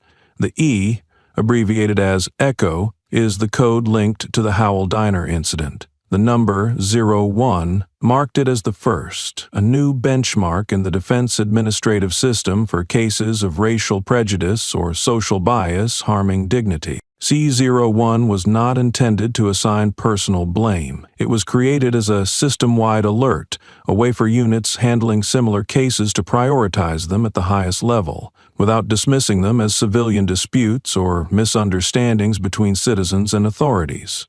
Any report showing signs of disrespect toward veterans, especially veterans of color, had to be flagged with this code and escalated to interagency review within 12 hours. This was the first time an emotional harm, without direct physical consequences, was considered a strategic event requiring swift intervention. Within the department, no one was allowed to mention the man in the video by name. No report recorded his full identity. Strategic security files remained highly classified. Even senior advisors referred to him only as Echo Silver. Perhaps it was this refusal to name him that made the story spread farther than any media campaign. At Department of Defense parking lots, young officers began placing a small sticker on their rear windows, a silver hexagon bearing the italicized words Echo Silver. At military academies, officer cadets used the same symbol as a small tag on their backpacks. It carried no explicit message and bore no political weight. Yet when it appeared, it became a secret code. I have seen, I do not forget. During a closed hearing at the Defense Committee, a council member appeared with his sleeves rolled up, revealing a fresh tattoo on his left wrist, a simple emblem, an intertwined E and S, slender and unadorned, like a private oath. When asked, he answered briefly, "To remind me of what I missed."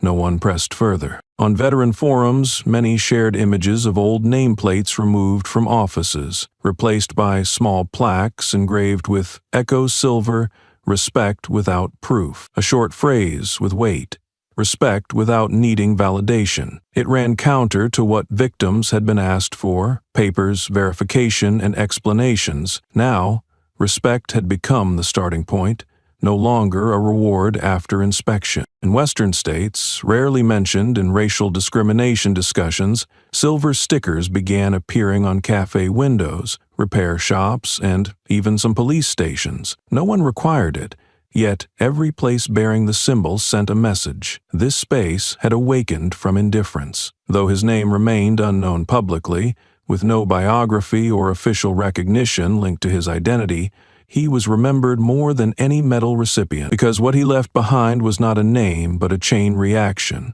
not sparked by shouting but by the moment one person stood firm amid insult, forcing society to stop pretending it did not see. Echo Silver was no longer a code but had become a symbol, not through idolization but because certain quiet presences compel others to reflect. At an eastern U.S. law school, among old brick buildings and maples shedding leaves early, students gathered after an ethics class. They mentioned neither specific cases nor the man from the video shaking the system, yet each glance confirmed they'd seen, considered, and felt compelled to respond. These small discussions birthed an idea. The nonprofit group, SE Listeners. Everyone knew SE stood for Echo Silver, representing the most powerful silence their generation had encountered. Listeners didn't speak for others, but chose to listen to voices previously ignored, those dismissed for lacking evidence, recordings, or witnesses. Anyone humiliated or judged suspicious for their appearance or place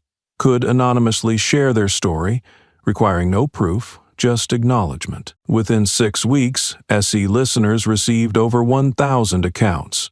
1/3 of them from Black or Latino veterans discharged over 10 years earlier. They recalled unjust vehicle stops, repeated identity interrogations, suspicious glances in diners, and questioning in their neighborhoods. Each narrative was transcribed, then recorded neutrally, privately stored and used exclusively for ethics training of future law students and police cadets, affirming these experiences as real, despite previous dismissals. The organization's impact quickly spread to universities and military academies nationwide. No one sought legal verification.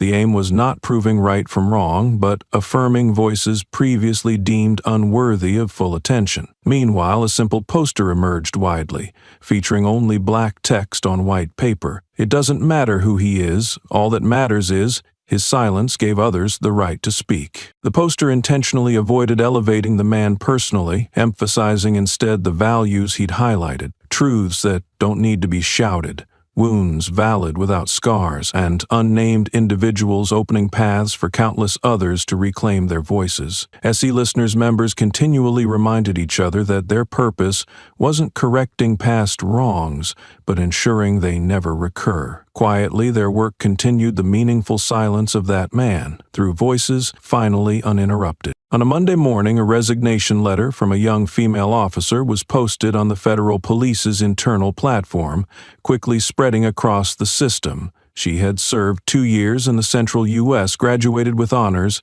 and excelled in tactical tests. In her letter, she wrote, "I was taught to distrust black people before knowing who they were. I no longer want to learn that." She made no accusations, simply exposed the hidden prejudice woven into training, stories, and silence around misconduct called professional instinct. The letter sparked internal forums and led to a near-unanimous decision at the Federal Police Academy to add a mandatory course titled The History of Systemic Abuse of Power. The course was developed by legal and social experts featuring first-hand testimonies of those stopped or ignored due to racial bias. Stories were preserved in the original language with pauses and emotions intact. One recording featured a black former military medic ordered to lie face down for carrying an old backpack. He calmly said, "This bag saved lives.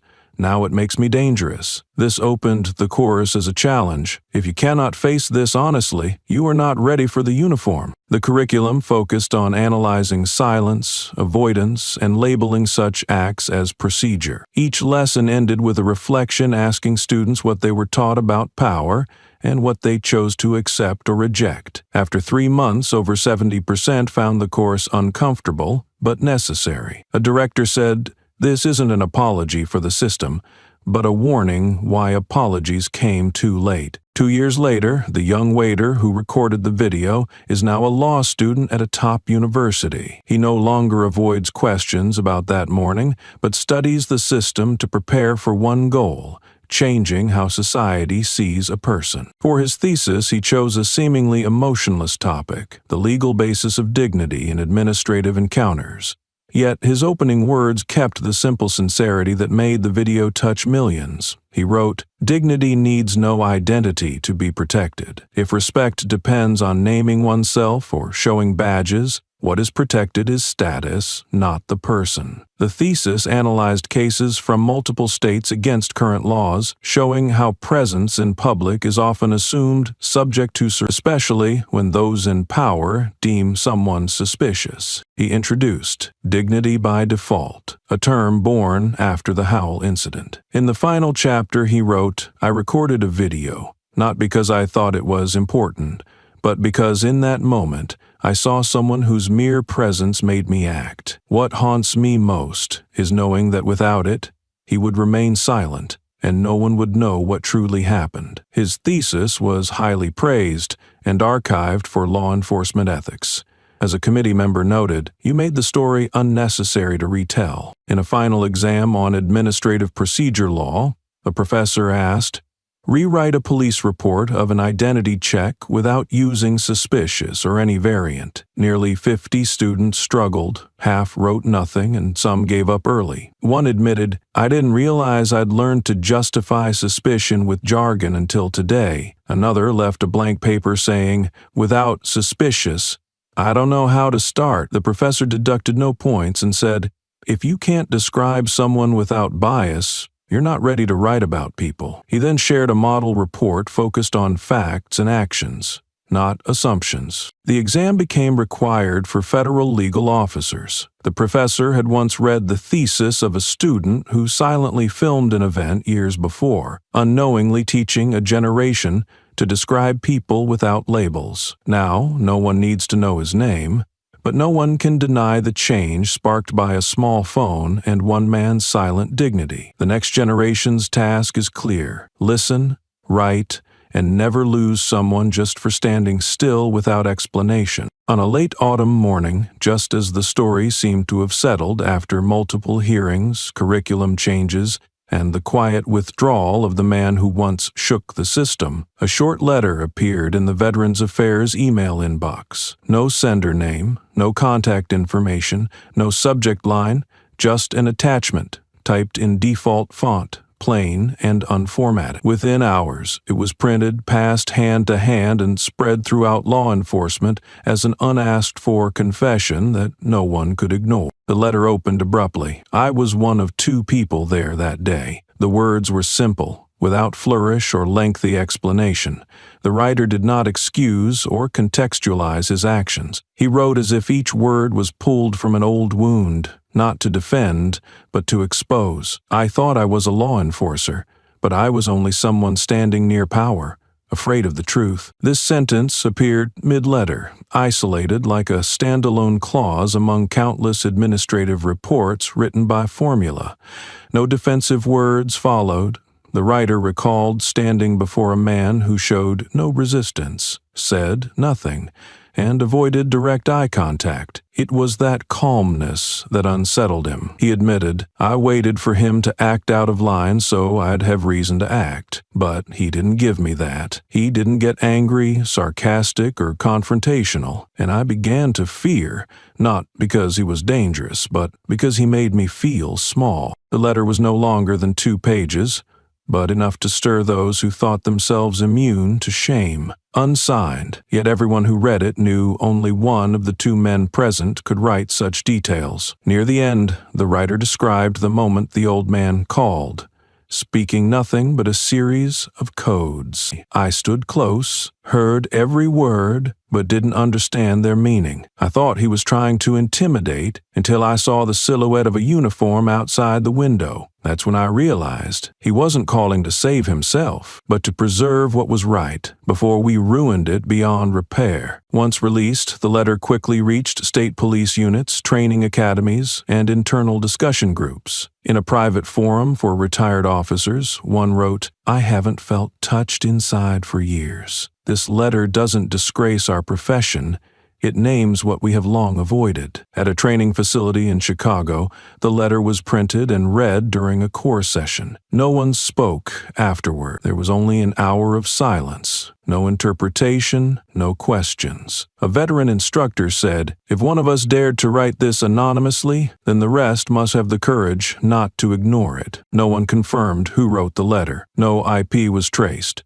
Veterans Affairs stayed silent, but since it was read aloud in class, the students left changed. They learned that wrongdoing often starts not from malice, but fear of facing the silence of those they offend. That silence needs no words, yet can keep others awake, forcing them to face a truth they tried to forget, that only they stood in the way of doing right. Silence then became not an end, but the start of an apology needing no forgiveness, only to be heard. At a high-security defense conference, the biggest moment came not from a speech but a raw letter read to hundreds in uniform. The speaker, a former officer turned advisor, began with no theories but the unedited letter. His calm voice revealed hidden truths: arrogance behind rank, silence to avoid confronting wrongs, and the false belief that uniforms equal justice. When he read, "I thought I was law enforcement, but I was near power and afraid of truth," the room fell silent. He ended, "There is no honor in cowardice, wearing a uniform." No applause followed, but his words echoed longer than cheers. For once, someone dared say honor lies not in badges, but in facing truth without escape. The event ended early, with no receptions, yet was called a moment forcing the system to look within. Afterwards, many sought the man in the video, hoping for a reply or acknowledgement, but he stayed silent. All contact attempts failed. Then, an old military photo of him appeared in a small veterans exhibit. The curator noticed a faint note in black ink on its corner: "I forgive, but do not forget." No one knew who it was for, those who wronged him, silent comrades, or himself. It wasn't angry or judgmental, only a truth. Forgiveness is not erasing. Sometimes to move forward a person needs no excuse. Just to be truly seen again, that was enough. Some choose not to be heroes, but to keep others from being erased. In a world of power and bias, a phrase on an old photo can hold more weight than speeches, not because it shouts, but because it no longer tries to prove anything. It remains a place to return for those who once turned away. Late one autumn afternoon, as the sun began to set behind low suburban houses, a mother and her son sat on the front porch steps, surrounded by the hum of cicadas and the first breeze of the season. The boy, about 11 years old, wore worn sneakers and his school gym uniform, hands clasped together, staring down the quiet street without really noticing passers-by. He had been silent all afternoon after school, as if something was weighing on his mind he couldn't name. Finally, as sunlight slanted across the street and settled on his mother's shirt, he spoke softly. Not quite a question, not quite a statement. "I want to be a police officer, but I don't want to be one of them." The words fell like a fragment of something bigger he hadn't yet fully grasped. His mother didn't react immediately. She remained still, eyes steady, face unchanged, yet something in the slight clench of her hand showed she had heard clearly. Between them was a silence just long enough for the words to settle. like a seed dropped on dry earth, unsure when it would sprout. Then she turned and looked at him. Not to lecture, but to understand. It wasn't the first time she heard about his dreams, but it was the first time he spoke of what he wanted to do with a pause in his own words, not wanting to become one of them. She nodded slowly, without asking more. Then you must be the first to relearn compassion. The boy stared at her, unblinking. Perhaps he didn't fully understand yet, but he knew she wasn't speaking politely or offering empty encouragement. In their home, spoken words carried weight because so many things had once gone unsaid or unheeded. His mother, a former library assistant, had seen children of color reading about law with bright eyes, only to later find their names in school discipline files. She had been the first to speak up when a student was searched for suspicious behavior, just because they walked slower after class. She knew better than anyone that the system didn't always stop wrongdoing. Sometimes the system itself is wrong, and trained people call it by another name. She also knew that if her son wanted to change things, he first needed the courage not to repeat what was taught too early and too easily. She didn't tell him that dreaming of being a cop was wrong. She didn't warn of dangers. She gave him a compass. Compassion, the only guide through a place where power's map always shifts by skin color and silence. The next day, the boy wrote his mother's words inside the cover of his civics notebook. To hold power without hurting others. Start with compassion. He showed it to no one. But during class, when asked why people become police officers, he raised his hand and said, "To keep others safe, even if they don't look like you." The room fell silent. No objections, no applause. Yet that day, the teacher wrote the answer down in her notebook, next to a quote from an old judge. The Constitution does not say who deserves respect. It says everyone has the right to fair treatment. The boy's small story did not appear in the media, did not become a slogan, nor was it part of any report, but it began, like all real change, with a moment of honesty with oneself and someone else calm enough to listen without judgment. Because sometimes, great things start with a small question, can I do it differently? And an answer without explanation. Then start where people usually overlook, compassion. In a deeper effort to restructure law enforcement ethics, a pilot program called Echo Sessions was launched at 3 federal police academies. It was not a technical course or an ordinary lecture. True to its name, drawing inspiration from the code Echo Silver, each session was a direct dialogue between police trainees and those who had been wronged or unfairly treated by the system they were about to join. The idea began with young instructors noticing changes in students when they heard real stories. If students only learned from simulations or lectures, their views stayed technical, focused on control and judgment. But facing real people, looking in their eyes and hearing their true voices, students faced a question many officers avoid. Who am I doing this for? Each 2-hour class started with a real story told directly by someone who had shared their experience with groups like SE listeners or filed unresolved complaints. These were not just victims, but people whose dignity was broken by acts like being held too long, suspicious looks, or repeated exclusionary questions. After the story came silence. No questions, just reflection. Then students shared how the story made them feel, not to judge, but to describe emotions tied to actions they were trained to take if something seemed off. One student said after hearing about a man stopped for not looking like a shopper, "I thought I was learning to handle risk, but now I must learn to see people without fear." The Echo Sessions have no grades. Each ends with a private journal question. Can you use power without proving who's right? It's about holding authority without imposing judgments. A veteran said after attending, "Justice isn't always decisive action.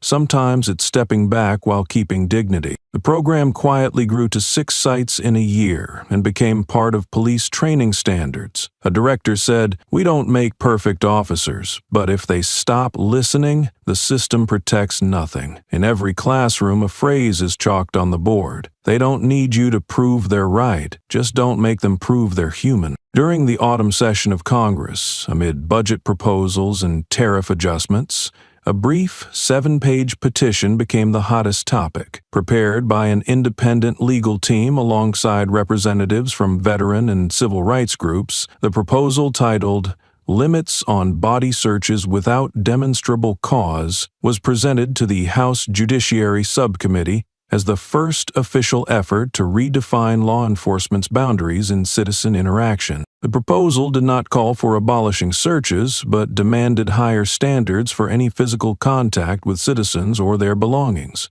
especially in situations lacking clear signs of wrongdoing. The key phrase, "without demonstrable cause," meant searches must have specific reasons recorded on site or verified by a third party within 1 hour. If passed, the law would require all body searches to meet this standard. The introduction stated, "From the Howell incident, we learned unchecked power does not create justice, it creates space for prejudice to operate legally." 17 independent organizations signed the petition, including retired officers who protested racially biased administrative searches. Supporters saw it as vital to restore public trust.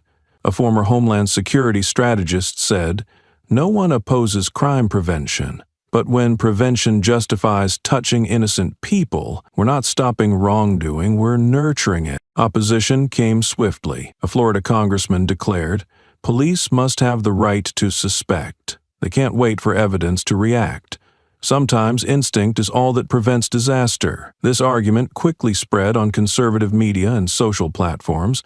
With the right to suspect is the right to defend, becoming a new slogan. Some local police worried the new rule would tie their hands and invite mass lawsuits. The fiercest debate arose when a reporter asked the congressman, "Do you believe instinct alone outweighs the right to bodily integrity?" He avoided a direct answer, emphasizing police must have quick decision-making authority. The debate spilled beyond Congress. At the National Police Academy, a teacher paused his lecture, had trainees read the petition, then asked, "If you cannot prove your reason for searching someone, what protects you from becoming a tool of bias?" A trainee, a former battlefield intelligence soldier, answered, "Skill isn't in action, but knowing when not to act." This quote was later posted on the school bulletin board as a quiet reminder that power comes not from authority, but from knowing one's limits. Before Congress voted, an independent survey of over 20,000 adults found 67% supported requiring police to record all body searches, even when no violation was found. Support was highest among families with military members, those who deeply understood discipline coupled with boundaries. Amid all the conflicting voices, the petition remained unresolved, neither approved nor rejected. It was not a legislative revolution, but sparked a public dialogue on a question rarely reconsidered: the limits of suspicion, a boundary defined not by guns or badges, but by the awareness that if someone must be suspected before being seen as harmless, justice has strayed from its original course. After a controversial statement by a Florida legislator claiming police need suspicion to prevent disaster, the atmosphere in the congressional hearing grew tense, like a taut wire stretched too far. Many leaned back, some scribbled notes, yet no one spoke. The silence was not agreement, but a reluctant confrontation with something so familiar that people forgot it needed re-examination. Then a young representative from an area marked by disputed eviction stood quietly. Without prepared remarks or waiting for permission, her voice was low but clear enough to make those pretending to read documents look up. "So, do the people," she asked, "have the right not to be offended?" Her question was neither targeted nor confrontational. It was simple and nearly apolitical, yet it struck the core, where past debates focused on official power, but ignored the dignity of those under scrutiny. No one in the room answered immediately. For the first time, the question could not be dodged with statistics or crime rates. It was not about behavior, but about the moral limits of a society claiming fairness. The media quickly quoted her. The question echoed on television, weekend panels, and social media as a new declaration for those tired of proving their innocence. Many called it the simplest question the American legal system had long avoided. A former federal judge said on the radio, "This is the moment reason surpasses model. We've spent spent decades discussing safety and tactics, but forgot that no safety can last if built on the constant offense of a group. He emphasized that in a democracy, the right to respect in silence, presence, and movement must equal any other right. Police academies began including the question in discussion. One Western class spent 2 hours debating just one scenario. If someone walks slowly outside a store with nothing suspicious, do police have the right to search their pockets? Previously, the answer was often yes, if behavior seemed unusual. After the congressional debate, a student asked, if the standard is normal behavior, whose definition of normal applied? No final decision followed. The bill remained on the table. Committees kept hearing objections. But for the first time, no one avoided the core question. Meetings moved beyond technical terms or exceptions. Instead, members reversed the question. What happens when a child grows up knowing they might be suspected simply for being silent? A social researcher wrote in a journal, "We don't change laws for one case. We change because the system teaches people to accept offense as everyday life." The debate continues, but for the first time, no one claims the question is too emotional, abstract, or sensitive for policy. It exists, has been voiced and recorded in congressional minutes. From that moment, anyone opposing must offer a weighty reason to dismiss a question long too small to ask. Do the people have the right not to be offended? That late autumn morning was like hundreds of others in a small town by the highway. The sun was just breaking through after a night of rain, casting quiet rays through water-streaked windows. The diner sat at a quiet intersection, its faded wooden sign and smell of fresh pastries giving it a calm, timeless feel. The leather chairs were worn, the tables chipped, yet the place seemed to move slower than the outside world. The door opened. An elderly black man entered, wearing an earth-toned long coat and a knit cap pulled low. His pace was unhurried but firm, shaped by years of being watched wherever he went. He didn't scan the room or search for a seat. Instead, he walked directly to the window table, where sunlight and lingering dew met on the glass. Behind the bar, a young waiter stood. He had never seen this man before, at least not in his diner, but the look in his eyes and the way the man pulled out a chair and placed his hands on the table told him everything. No questions needed. The waiter poured a black coffee and set it down silently with an unopened sugar packet. The man nodded faintly and took the cup as if it had always been there. No greetings, no small talk. No usual pleasantries, just a quiet, shared moment between server and guest. They sat like that, one with coffee, the other by the table, until the waiter stepped back, not out of fear or task done, but because he understood some people don't want service like customers. They want to be met as humans. No one told him this, but his ethics lessons, stories about how a look can build walls or bridges, and videos that silenced a nation, had taught him respect begins not with apologies after mistakes, but with not making mistakes when no action is needed. The man sat quietly, gazing out the window. Outside, life unfolded simply. A mother pushing a stroller, an old man walking his dog, a school bus rounding a corner. But in his eyes, all was in place, not because of grand acts, but because, for that moment, no one caused another to feel unsafe simply by existing. At a nearby table, a middle-aged woman watched quietly. She recognized him, though they never met, not by fame, but because his story was etched into society's conscience like an unerasable silence. She smiled when he glanced her way, not to connect, but to affirm he needed no explanation. And in that steady rhythm of an ordinary morning, something changed. Not by declaration or judgment, but by a waiter who asked no questions. A guest who needed no proof, and a coffee placed just when it was needed. Sometimes justice doesn't come from hearings. It starts with small acts, choosing not to repeat wrongs without reminders, learning to live together, not by suspicion, but by remembrance. The man stayed over half an hour, sipping his cooling coffee, quietly watching people pass outside. Each passerby is a normal slice of life, a delivery worker rushing with a brown paper bag, kids laughing on the sidewalk, A couple sharing breakfast before parting ways to work. No one noticed him, no one stopped to ask or whisper, but that peace, that freedom from watchful eyes, was something he had never had on mornings that seemed ordinary but were not. A young waiter smiled as he poured fresh coffee for the man. Not out of obligation, but because the man's calm presence gave no cause for suspicion. No one asked why he was there or waited for him to slip up. He was simply someone drinking coffee, and this time, no one found it strange. That simple normalcy was a rare luxury for those long judged by prejudice. Being left alone, not forgotten, but no longer watched with suspicion, was a quiet, real form of justice. The elderly man sought no praise, only this moment.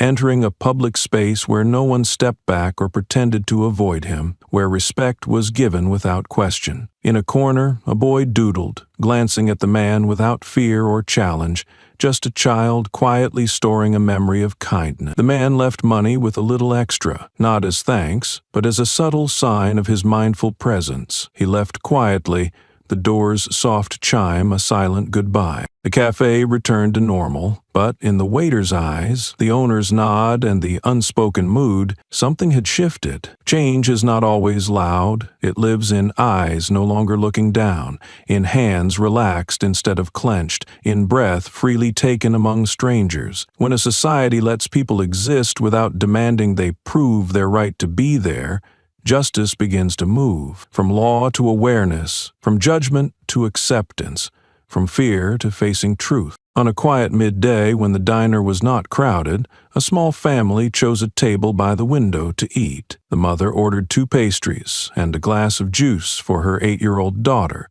whose neatly braided hair and bright, curious eyes seemed ready to question anything unfamiliar. The girl didn't sit still for long. As the server walked away, she leaned down, tracing her finger lightly over the dark wooden table, stopping at a quiet corner where a faint, carved message appeared under the slanting sunlight. Beneath the worn varnish, the words became clearer as light hit the wood from the window. If you read this, remember, someone once kept silent so those who follow could be heard. The girl's eyes widened and she gently covered part of the message, as if afraid to disturb something precious. Then she looked up, voice small but firm. Who wrote that? The mother, opening her purse for a tissue, paused. She hadn't expected such a question from an almost unnoticed inscription. Her eyes followed her daughter's finger. Then she quietly tilted her head and read the words again. She didn't answer right away. Some questions seem simple, but to answer well, adults need a slow breath and the balance between telling a story and planting a seed of awareness. Maybe someone had a reason not to speak, she whispered, but because of that, others got to speak and be heard. The girl frowned, still watching the words. Why stay silent, Mom? If it's the right thing, shouldn't you say it? The mother smiled, placing her hand gently over her daughter's. Sometimes silence isn't because people don't want to speak. It's because they know if they do, no one will be ready to listen. Sometimes their voice will be erased, twisted, or important truths blocked, so they hold it back, like a seed kept until the right season to plant. The girl pondered this. In her mind, a seed was hard to imagine, but she understood waiting, like when she wanted to share something exciting with a friend, but waited until recess so the teacher wouldn't scold her for not paying attention. She nodded softly, as if unlocking something deeper than her second-grade dictionary. The meal arrived. She ate obediently, but kept glancing toward the corner table,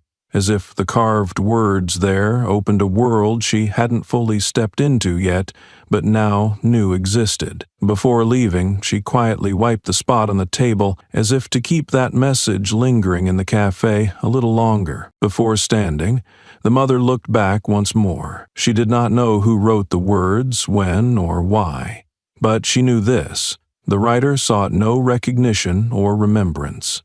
They only wished that someone, perhaps an 8-year-old girl with bright eyes, would read it one ordinary day and begin to ask questions. Maybe that was why the words were left, to spark change, not just from grand events, but from small moments when a child leans down, reads a faded carving, and asks, why? Not for fairy tales, but to learn to grow with eyes that refused to ignore what others kept silent to protect. As they left, the girl glanced back again, not to confirm the words remained, but as thanks to whoever had left a mark on the worn wood, teaching something textbooks never did. Sometimes silence is not weakness, but a space made for the world to relearn how to listen. The mother looked at her daughter, then at the faded words on the table. She did not try to guess the writer or question the owner. Something in the quiet message stirred her. These words belonged not to an individual, but to a generation forced into silence. She softly said, "It doesn't matter who. What matters is that now we no longer pretend not to see." The words were not for her child, but a reminder to herself that awakening does not come from news,